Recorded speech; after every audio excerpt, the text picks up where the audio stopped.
এই ঘটনা ঘটার আগে 11 ঘন্টা ধরে কোথায় ছিল এই i20 গাড়ি, সেই গাড়িরই গতিবিধি এই মুহূর্তে গোয়েন্দাদের নজরে।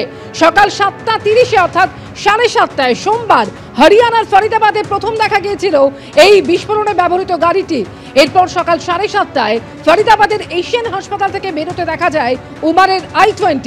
সকাল 8:13-এ বাদরপুর টোল প্লাজা পেরিয়ে দিল্লিতে ঢোকে এই i20। এরপর সকাল 8:20-তে ওখলা ইন্ডাস্ট্রিয়াল এরিয়ার কাছে দেখা যায় সন্দেহভাজন i20টিকে। সোমবার দুপুর 3:19-এ লালকেল্লার কাছে পার্কিং লটে ঢোকে উমারের সাদা গাড়ি। এরপর সন্ধ্যে 6:22-এ লালকেল্লার পার্কিং লট থেকে বেরোয় এই হুন্ডাই i20। আর ঠিক 30 মিনিট পরেই সন্ধ্যে 6:52-তে সিগন্যালের কাছে হুন্ডাই গাড়িতে সেই ভয়াবহ বিস্ফোরণ হয়।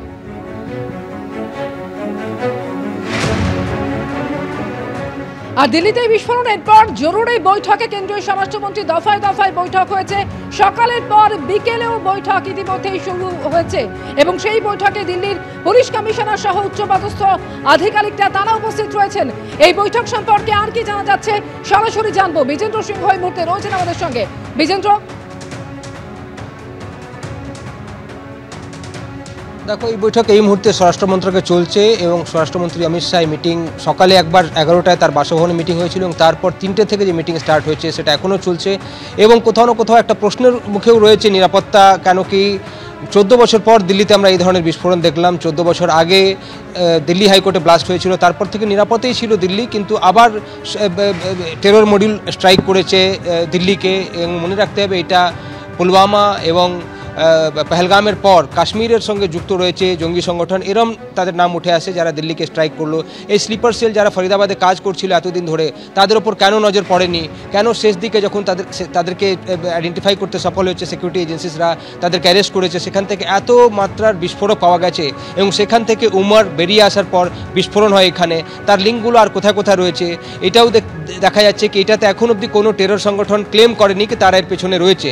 সেক্ষেত্রে যখন উমর বিস্ফোরণ এখানে করিয়েছিল তার মাস্টার মাইন্ডরা কারা ছিল সেটাও জানা যাচ্ছে না। সেটা কি অন্য জায়গায় যাচ্ছিল নাকি এখানে বিস্ফোরণ করার জন্যই পাঠানো হয়েছিল তাকে, সেটাও এখন অবধি ক্লিয়ার নেই।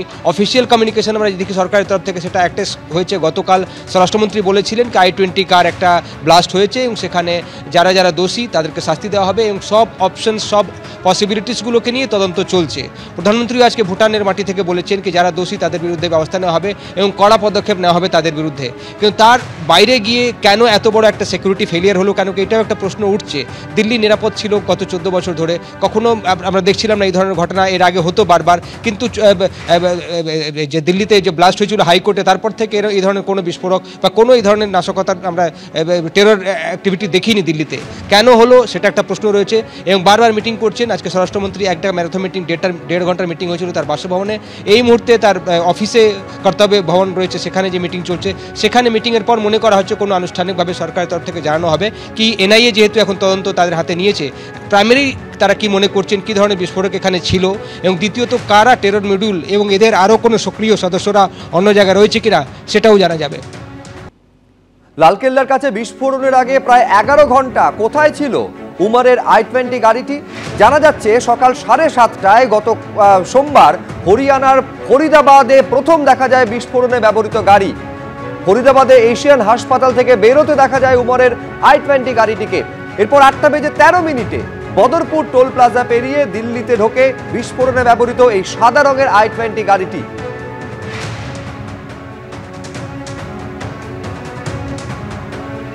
এরপর 3:19 লালকেল্লার কাছে পার্কিং লটে ঢোকে উমরের সাদা গাড়িটি।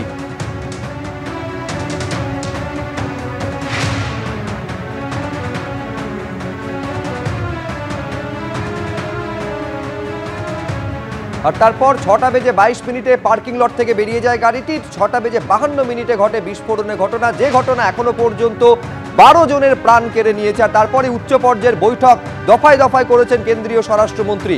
3 প্রতিনিধি আমাদের সঙ্গে সরাসরি রয়েছেন আমাদের সঙ্গে বিজেন্দ্র সিংহ, আমাদের সঙ্গে রয়েছেন আবির দত্ত। আবির, কলকাতায় সিকিউরিটি একেবারে নিরাপত্তা জোরদার করা হয়েছে, সেই ছবিটা তুলে ধরবেন। আর ঘটনাস্থল অর্থাৎ এই ঘটনার পর কতটা তৎপরতা তদন্তকারীদের মধ্যে দেখা যাচ্ছে আমাদের প্রতিনিধি পার্থপ্রতিম ঘোষ তুলে ধরবেন। আমি পার্থর কাছে শুরুতে যাব, তার কারণ 12টি মৃত্যুর ঘটনা ঘটে গিয়েছে, তাছাড়াও একাধিক দেহাংশ উদ্ধার হয়েছে, তাদের পরিচয় বা শনাক্তকরণ সম্ভব হয়নি, ফলে তাদের ডিএনএ পরীক্ষা করানোর সিদ্ধান্ত নেওয়া হয়েছে।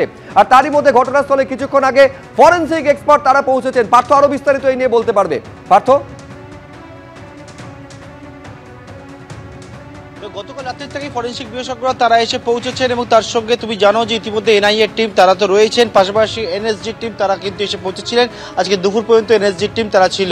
আমি যে জায়গায় দাঁড়িয়ে রয়েছি এটা হচ্ছে সেই ঘটনাস্থল, যেটা হচ্ছে আমার বাঁদিকে লালকেল্লা, এবং এই যে রাস্তা রয়েছে, যে রাস্তাটি হচ্ছে নেতাজি সুভাষ মার্গ, এবং এই নেতাজি সুভাষ মার্গে একেবারে লালকেল্লার যে মূল গেট রয়েছে সেই গেট থেকে সোজা যে ছবি দর্শকরা দেখতে পাচ্ছ, ছবিটা আমার সহকর্মী তুলে ধরছে, এইটা হচ্ছে সেই রাস্তা সোজা যে জায়গায় সম্পূর্ণভাবে সাদা কাপড় দিয়ে ঘেরা রয়েছে। এটাই হচ্ছে সেই ঘটনাস্থল, যে ঘটনাস্থলে গতকাল সন্ধ্যেবেলা প্রায় 24 ঘন্টা হবে আর কিছুক্ষণ পর সেখানে হচ্ছে এই হুন্ডাই i20 গাড়িটি, সেই গাড়িটি এসে পৌঁছায় এবং আসার পরবর্তীকালে একেবারে লালকেল্লার গেট, দেখো যে জায়গায় সিকিউরিটি ফোর্স তারা রয়েছে এবং এই যে অংশ সেইটা হচ্ছে লালকেল্লার মূল গেট। লালকেল্লার মূল গেট থেকে মাত্র 50 মিটারের মধ্যে এই যে রাস্তা, যে জায়গা সাদা কাপড় দিয়ে ঘেরা, সেখানে হচ্ছে ঘটনাস্থল, সেখানে হচ্ছে এই হুন্ডাই i20 গাড়িটি আসে এবং আসার পরে সেখানে কিন্তু বিস্ফোরণের ঘটনাটি ঘটে। অর্থাৎ বুঝতে পারছো এই জায়গা গুরুত্ব কতটা হাই সিকিউরিটি জোন। এবং ঠিক অপর যে প্রান্ত রয়েছে নেতাজি সুভাষ মার্গের অপর প্রান্তে হয়েছে মেট্রো স্টেশন 1 নম্বর গেট, পাশাপাশি হচ্ছে চাঁদনি চক মার্কেট, এখানে হচ্ছে লিঙ্ক রোড মার্কেট, একাধিক মার্কেটগুলি রয়েছে এখানে, জনবহুল এলাকা। এবং সেই জনবহুল এলাকার মধ্যে এই বিস্ফোরণের ঘটনার পর মূল যে বিষয়টা ফরেনসিকের কাছে অত্যন্ত গুরুত্বপূর্ণ এবং এজেন্সির কাছে গুরুত্বপূর্ণ, কী ধরনের বিস্ফোরক এখানে ব্যবহার করা হয়েছিল। ইতিমধ্যেই গাড়ি, অর্থাৎ গাড়ির যে গতিবিধি কোথায় কোথায় ছিল সোমবার দিন সকাল থেকে রাত পর্যন্ত, সকালবেলা আমরা যে জায়গায় দাঁড়িয়ে রয়েছি এখান থেকে 33 কিলোমিটার দূরে হরিয়ানার ফরিদাবাদে, সেখানে এশিয়ান হাসপাতালে কিন্তু প্রথম লোকেট করা হয় এই গাড়িটিকে, হুন্ডাই i20 গাড়িটিকে।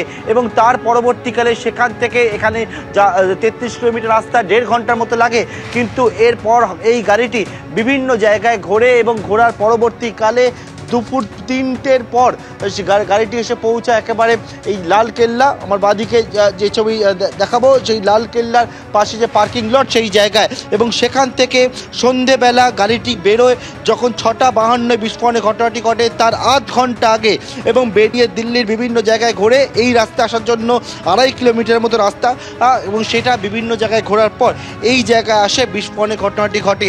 এবং যে কথা তদন্তকারীদের মাথায় সেটা হচ্ছে যে তারা খতিয়ে দেখার কাজ করছেন, যেটা যে এটা কি একেবারে এই জায়গাকে পিন পয়েন্ট করে সুইসাইড অ্যাটাক, নাকি একেবারে এইখান থেকে অন্য কোনো জায়গায় কোনো পরিকল্পনা ছিল এবং সেইটা নিয়ে যাওয়ার সময় অ্যাক্সিডেন্টালি ব্লাস্ট। এই রকম বিষয়গুলোই কিন্তু এখন তারা খতিয়ে দেখছেন। একদিকে কী ধরনের বিস্ফোরক সেটাও কিন্তু ইতিমধ্যেই তদন্তকারীরা ফরেনসিকের সঙ্গে প্রতিনিয়ত যোগাযোগ রেখেছেন। এবং গোটা চত্বর, সেই চত্বর দেখতে পাচ্ছ লালকেল্লাকে চারদিক থেকে ঘিরে রেখে এই রাস্তায় কাউকে কিন্তু প্রবেশ করতে দেওয়া হচ্ছে না, সম্পূর্ণভাবে ঘিরে রাখা হয়েছে। দিল্লি পুলিশ পুরো সিকিউরিটিটা দেখছে বাইরে থেকে। পাশাপাশি কিন্তু এনএসজির টিম তারা আমরা গতকাল রাত্রির থেকে সকাল পর্যন্ত এনএসজি যেটা কাজ সেটা হচ্ছে ন্যাশনাল সিকিউরিটি গার্ড, অর্থাৎ কোনো রকমভাবে অন্য কোনো বিস্ফোরক রয়েছে কিনা সেইটা দেখা, তারা সেই কাজটা করে। এনআইএর টিম তারা রয়েছে থেকে হচ্ছে তারা তদন্তকে এগিয়ে নিয়ে যাচ্ছেন এবং সেটা হচ্ছে একবারে ফরেনসিককে সঙ্গে নিয়ে আমরা দেখেছি ফরেনসিক নমুনা সংগ্রহ করে ড্রোন নিয়ে আসা হয়, ড্রোন উড়িয়ে যে জায়গায় লালকেল্লার গেট আমরা দেখলাম যে ফরেনসিক টিমের সদস্যরা ড্রোন ওড়ায় যে জায়গায় লালকেল্লার মূল গেট, সেখান থেকে কতটা ডিস্টেন্স বা সেখান থেকে কি কি দেখা যাচ্ছে। এমন একাধিক বিষয় নিয়ে ইতিমধ্যেই তদন্ত শুরু হয়েছে। লালকেল্লা চত্বরে নিরাপত্তার ব্যবস্থা একদিকে আপনাদের সামনে তুলে ধরলাম, ফরেনসিক টিম তারা পৌঁছে গিয়েছে। তবে এই ঘটনার পর একাধিক প্রশ্ন, একাধিক বিষয় নিয়ে ইতিমধ্যেই অনুসন্ধান শুরু করেছেন তদন্তকারী দলের সদস্যরা।